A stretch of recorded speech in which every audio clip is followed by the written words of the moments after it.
ہمارے بر صغیر میں انسانوں کو خدا بنا دیا ہے لوگوں نے، تو جس نے ان کو پیدا کیا اس کو چھوڑ کر ان پر توکل کیے بیٹھے ہیں جن کو زندگی بھی اللہ نے دی اور پیدا بھی اللہ نے کیا اور موت بھی اللہ نے دی اور موت کے بعد اٹھانے والا بھی ان کو اللہ ہے، تو اس سے کیوں نہ مانگیں؟ تو اس لیے آپ نے فرمایا کہ یہ سب سے اعلیٰ دو چیزیں ہیں جو اللہ نے انسان کو عطا فرمائی ہیں، اللہ پر توکل و توکل علی الحی الذی لا یموت۔ کیا آیت ہے؟ اس پر توکل کر جو ہمیشہ زندہ ہے اور موت سے پاک ہے، سب کی نفی کرتے چونکہ باقی سب پر تو موت ہے۔ وتوکل علی الحی، توکل علی اللہ نہیں کہا، وتوکل علی الحی، زندہ پہ توکل کر۔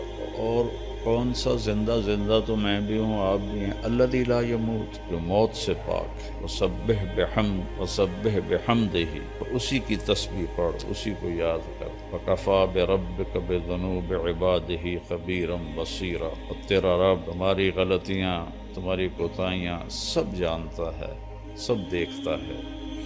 تو یقین ایسی دولت ہے کہ جو انسان کو انسانوں سے بے نیاز کر دیتا ہے اور اس کی نظر اللہ پر اور اس کے خزانوں پر چلی جاتی ہے، تو وہ آزاد ہو جاتا ہے۔ جس کا یہ ہو کہ فلاں میری مدد کرے گا، فلاں میری مدد کرے گا، کوئی زندہ کو پکار رہے ہیں، کوئی مردہ کو پکار رہے ہیں، تو اس آیت میں ان سب کی اللہ نفی کر رہا ہے۔ اسی پر بھروسہ کر جو موت سے پاک، زندہ ہے اور موت سے پاک۔ تو اس میں آدم علیہ السلام کی نسل میں جتنے آ گئے، جس مرتبے کے آ گئے، سب کی نفی ہو۔ پھر اللہ کا یقین ایسی دولت ہے کہ براہ راست اللہ کے خزانوں سے اس کا رابطہ ہو جاتا ہے۔ اس کو کسی پیر فقیر کو نہیں پکارنا پڑتا، وہ جو پیروں فقیروں کو دیتا ہے وہ اس کے ساتھ جڑ جاتا ہے۔ اللہ ہی ایک ایسی ذات ہے جس کے خزانوں کی انتہا کوئی نہیں، باقی جس نے بھی دینا ہے تو کہیں سے لے کے ہی دینا ہے۔ اللہ وہ ہے جس کو دینے کے لیے کہیں سے لینا نہیں پڑتا اور کرنے کے لیے کچھ کرنا نہیں پڑتا، اور پھر وہ ہر وقت حاضر ہے۔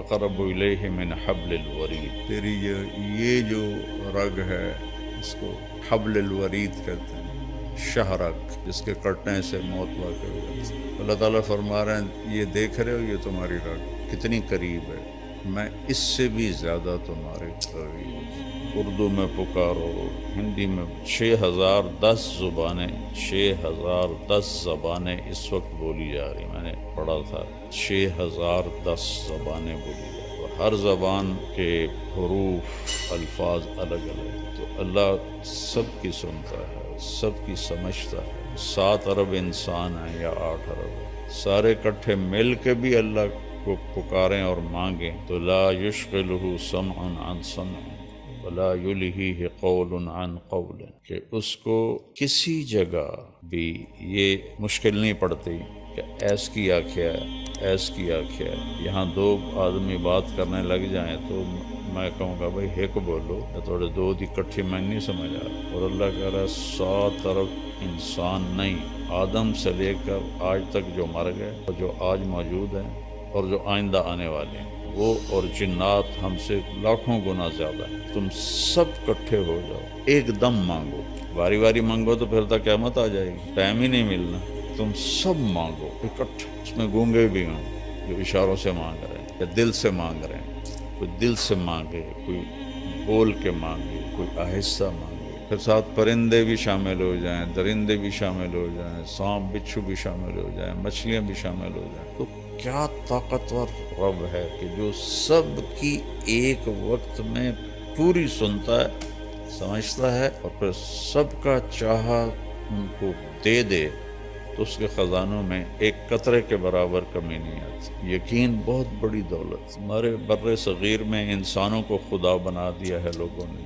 تو جس نے ان کو پیدا کیا اس کو چھوڑ کر ان پر توکل کیے بیٹھے ہیں جن کو زندگی بھی اللہ نے دی اور پیدا بھی اللہ نے کیا اور موت بھی اللہ نے دی اور موت کے بعد اٹھانے والا بھی ان کو اللہ ہے، تو اس سے کیوں نہ مانگیں؟ جو کہتا ہے دیکھو لوگوں سے مانگو تو وہ ناراض ہو جاتا، اور اللہ سے نہ مانگو تو وہ ناراض ہو جاتا، کتنا فرق۔ مانگنے پہ اللہ خوش ہوتا ہے، میں کہا کرتا ہوں کسی سے جان چھڑانی ہو بڑے اچھے طریقے سے تو اس سے قرضہ مانگنا شروع کر دو، وہ انشاءاللہ تمہارا نمبر ہی بلاک کر دے گا۔ اور اللہ سے جی لگانا ہو اور تعلق بنانا ہو تو اللہ کو پکارنا شروع کرو، اس سے مانگنا شروع کرو۔ میرے نبی نے فرمایا جوتے کا تسمہ ٹوٹ جائے تو وہ بھی اللہ سے مانگو۔ ہم لیا گئے تو وہاں ایک خاتون تھیں سادات میں سے جو بہت عرصہ پہلے تشریف لائیں، ان کی برکت سے وہاں کافی دین پھیلا۔ ان کا پتہ نہیں کیا نام تھا لیکن وہاں وہ پیر جگی کے نام سے مشہور ہے، پیر جگی۔ تو ہم ان کے سجادہ نشین سے ملنے گئے، ملنے کے بعد فاتحہ پڑھنے مزار پہ گئے تو وہاں عورتیں بیٹھی تھیں کافی سارے۔ پیر جگی پتر دیویں آ، پیر جگی پتر دیویں آ۔ یہ اب ہمارے ساتھ ہے نا کھبیاں والا، وہاں ایک ہوتا تھا اللہ بخش، ہماری برادری کا تھا، رشتہ دار نہیں تھا۔ تو میں تو لمبے سے آ رہا تھا تو میں نے دیکھا وہ اپنے باغ میں درخت کے نیچے، آم کے درخت کے نیچے بیٹھا تھا۔ میں نے گاڑی روک لی، میں جا کے ملا، بڑا خوش ہویا۔ طارق میاں بندہ تو بڑا چنگا ہے پر تو وہابی ہو گیا۔ میں کہ میں تو نہیں وہابی ہویا، تینوں کیا آکھیا؟ میں کہ وہابی کون ہوندے کہ جڑے پیراں نو نہ منن؟ میں کہ میں تو آپ مرید ہاں قادریہ سلسلے چ، پیراں نو منے نہ، پر میں نا پیر پتر نہیں دیندے، پتر اللہ دیندا۔ ایہ تا گل ہوئی، پیر بھی پتر دیندے، انہاں دا کوٹا ہوندا اللہ کول، اس کوٹے چوں لے کے تے او دیندے۔ اتنی اللہ سے نا آشنائی ہے، اتنی اللہ سے بیگانگی ہے، نہ قرآن پڑھتے ہیں نہ نبی کی زندگی پڑھتے ہیں۔ یہ اولیاء کرام کی کتابیں لکھی ہوئی ہیں جن کی کوئی سند کوئی نہیں، جن کی کوئی ثبوت کوئی نہیں، ان کی جھوٹی سچی کرامتیں، اسی پر ہی سارا کچھ ہوا۔ راجہ صاحب بتا رہے تھے کہ ایک جگہ جمعہ پڑھنے گئے تو خطیب صاحب مسجد بھری ہوئی تقریر کر رہے تھے کہ ایک شیخ عبدالقادر جیلانی رحمۃ اللہ تعالی علیہ کا مریدنی کا بیٹا فوت ہو گیا۔ تو وہ آئی کہ حضرت میرا تو بیٹا فوت ہو کہ میں تو واپس لے دے۔ انہوں نے فرمایا بی بی جڑا مر جاوے وہ واپس نہیں ہوں۔ لیکن نہیں تسی کر سکتے ہو، میں نے واپس لیا دو میرا بیٹا۔ پیر شیخ عبدالقادر جیلانی رحمۃ اللہ علیہ نے نظر دوڑائی تو اسرائیل چوتھے آسمان پہ پہنچ گیا، پیچھے سے وہ پہنچے گا، اسرائیل میرے مرید دی روح واپس کر۔ اسا کیا جڑا گتھلا ہے نا ایسے ڈھیر ساریاں روحاں قبضے ہیں، مینوں کیا پتہ کیڑا تھوڑا مرید ہے۔ میں کہ اوے اسرائیل آج میرے مرید دے توفیل سب زندہ ہون گے، تو گتھلی کھول دیتی، سارے زندہ ہو گئے۔ جہاں ایسے خطیب بات کر رہے ہیں لوگ سبحان اللہ کہیں، کہاں گیا ایمان، کہاں گیا یقین؟ اس لیے اللہ کے نبی نے کہا کہ یقین سے بڑھ کر اللہ نے کوئی نعمت نہیں دی، عافیت سے بڑھ کر اللہ نے کوئی نعمت نہیں دی۔